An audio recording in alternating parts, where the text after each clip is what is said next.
Apakah teman-teman masih bingung dengan cara SMCI melakukan mapping market structure? Atau mungkin teman-teman sudah bisa mapping market structure sendiri, namun memerlukan bantuan untuk mengecek apakah hasil mapping teman-teman sudah sesuai? Atau mungkin teman-teman sudah mampu dan yakin dengan hasil mapping teman-teman, namun merasa mapping tersebut tetap membutuhkan effort? Kalau dari 3 pertanyaan tadi, teman-teman ada yang menjawab iya, berarti mungkin inilah yang teman-teman butuhkan, SMCI Market Structure Indicator untuk versi TradingView. Ini juga hasil banyak request teman-teman yang menginginkan versi TradingView. Nggak pakai lama, langsung saja kita ke real chart untuk melihat cara kerja dan tampilan indikatornya ya. Oke, let's go. Kita sudah di chart TradingView dan kita akan mulai dalam kondisi chart yang clean ya. Langsung saja kita attach indikatornya, SMCI Market Structure Indicator. Kemudian kita attach ke semua layoutnya ya, supaya kita dapat melihat cara kerjanya di semua time frame. Kita mulai dari time frame paling tinggi terlebih dahulu. Time frame saya yaitu H4 yang paling tinggi. Nah, di sini indikator akan melakukan mapping market structure dari candle yang paling pertama yang telah di load. Nah, kita lihat di sini dia akan melakukan mapping terus ya.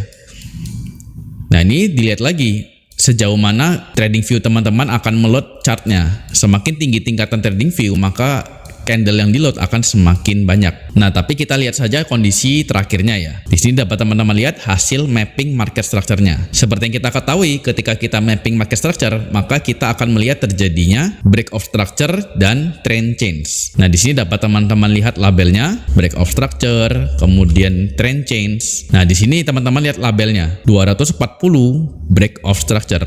Ini adalah time frame-nya, kemudian dilanjutkan dengan break of structure atau trend change. Seperti yang kita ketahui, H4 itu adalah 240 menit. Jadi 240 BOS atau 240 trend change. Nah, ini berlaku sampai dengan yang terbaru ya. Ini mengikuti rules mapping SMCI. Jadi ketentuan harus close candle semuanya diikuti di sini ya. Nah, lalu terdapat tanda ini swing high, kemudian swing low. Nah, ketika swing high di break, maka terjadi trend change di sini. Kemudian ini adalah swing low-nya yang terbentuk, kemudian juga lanjut. Semuanya sesuai dengan rules mapping dari SMCI. Nah, kemudian kalau sudah di bagian akhir, teman-teman juga akan diperlihatkan dengan area premium versus discountnya. Seperti yang dapat teman-teman lihat, ini swing low yang terbaru, H4 swing low, kemudian ini H4 swing high. Akan otomatis terbagi areanya menjadi area premium dan juga discount.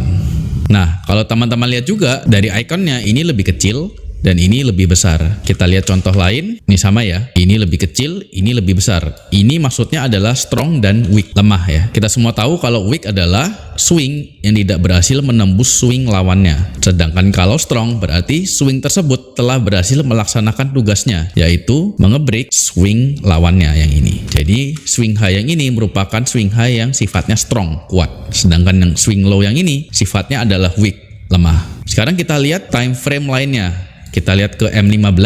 Nah, sama di M15 pun termapping sesuai dengan rules yang sama. Yang berbeda kita lihat ya, hanya di time frame-nya. Di sini menjadi 15 break of structure. Berarti di time frame M15 dia telah terjadi break of structure ke atas.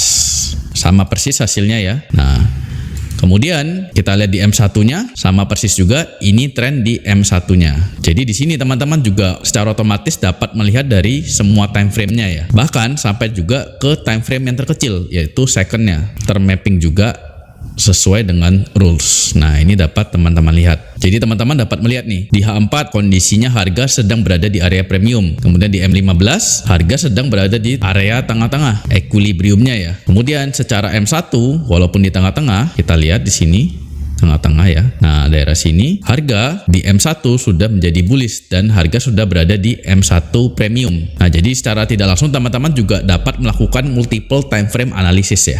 Nah, sekarang kita akan melihat ke parameternya. Untuk membuka parameter, teman-teman klik di sini ya, settings, maka akan terbuka parameter-parameternya. Nah, yang pertama adalah parameter untuk ATR. Seperti yang sudah kita ketahui, untuk menentukan pullback yang valid, kita mengukur berdasarkan daily ATR dikali dengan multiplier tertentu untuk time frame yang diinginkan. Nah, di sini sudah diisikan angka-angka multipliernya untuk tiap-tiap time frame yang utama. Jadi teman-teman bila ingin mengubah, misalkan di M1, teman-teman ingin memakai ATR misalkan 0,3, ya silakan teman-teman ganti ke 0,3. Kemudian jika teman-teman teman-teman ingin memakai time frame lain yang sedikit unik, misalkan M3 ataupun H2 dan lain sebagainya, teman-teman silakan input di sini ya. Custom input ini teman-teman centang, lalu teman-teman isi multiplier yang teman-teman inginkan berapa. Maka dia akan mengikuti ketentuan dari custom input ini. Parameter selanjutnya adalah show zigzag line. Nah, di sini kita oke dulu. Nah, zigzag line adalah seperti ini. Jadi akan muncul garis yang defaultnya berwarna kuning yang akan memperlihatkan pergerakan dari swing low, swing high, swing low. Nah, akan terlihat lebih jelas seperti ini ya. Di sini teman-teman dapat mencentang ataupun tidak sesuai dengan preferensi teman-teman. Kalau ingin mengubah warnanya di sini ya, teman-teman ubah warnanya, kemudian transparansinya teman-teman ubah saja. Ada pilihan show valid pullback line. Nah, di sini kalau kita centang, maka garis zigzag line ini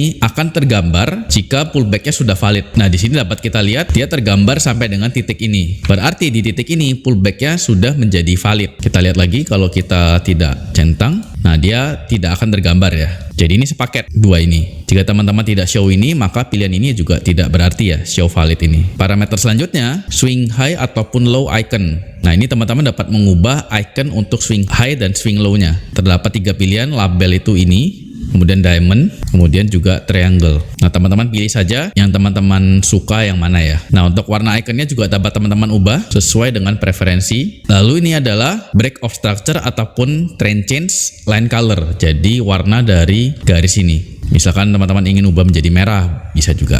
Nah, seperti itu. Lalu ini adalah text color-nya, teman-teman dapat ubah. Nah, text color, bawahnya ini adalah background-nya. Teman-teman ingin background seperti apa.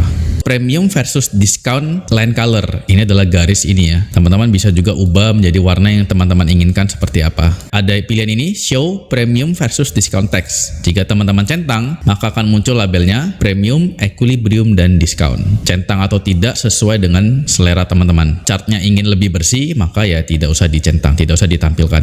Lalu jika ditampilkan, teman-teman dapat mengubah warnanya sesuai dengan selera teman-teman. Dan ini adalah backgroundnya. Kemudian di style, kalau tidak ingin menampilkan labelnya, maka dihilangkan saja, maka hanya akan muncul garis-garisnya. Begitu pula kalau hanya ingin muncul label, bisa juga. Kalau tidak ingin tampil semua, ya tidak terjadi apa-apa. Nah, itu untuk parameternya. Jika teman-teman ingin menyimpan setting teman-teman, maka di sini teman-teman dapat mengubah save as default. Jadi settingan teman-teman yang teman-teman ubah akan tersimpan menjadi defaultnya. Kemudian jika teman-teman ingin mereset, klik ini ya, reset settings. Maka semuanya akan kembali ke settingan default. Yang terpenting lagi, teman-teman jangan lupa klik kanan di bagian harga ini, klik kanan, kemudian ini dicentang ya, scale price chart only. Jadi tampilan trading view-nya akan menyesuaikan dengan skala berdasarkan harganya. Kalau teman-teman lihat, scale-nya dari atas sampai dengan bawah ya. Kalau harganya semakin bawah, dia akan menyesuaikan. Kalau kita zoom, jadi harganya akan selalu penuh dari bawah sampai dengan atas. Nah, ini cukup penting untuk dicentang ya, supaya teman-teman dapat melihat lebih nyaman.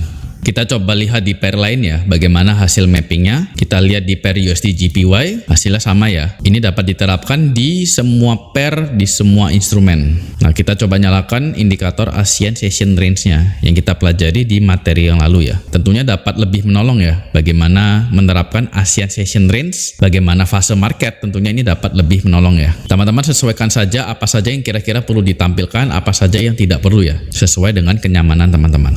Sekarang kita masuk ke pembahasan pricingnya ya. Pricing yang dituliskan di sini itu berdasarkan per invite untuk satu ID TradingView. Jadi teman-teman wajib memiliki ID TradingView terlebih dahulu. Untuk harga normalnya per satu ID TradingView itu di harga Rp990.000. Ini tidak ada expiry date-nya ya, berlaku untuk selamanya. Untuk teman-teman diskon tercinta tentunya harganya spesial ya. Teman-teman dapat memperolehnya di harga Rp880.000 saja. Khusus bagi teman-teman yang telah melakukan deposit minimal $10.000, teman-teman dapat memperoleh indikator ini secara free ya. Tentu saja teman-teman juga harus aktif trade di broker partner SMCI ini ya. Oke teman-teman, itu saja untuk video kali ini ya. Jika teman-teman memiliki pertanyaan, silakan kontak saya langsung di Telegram. Oke, see you on next video. Bye-bye.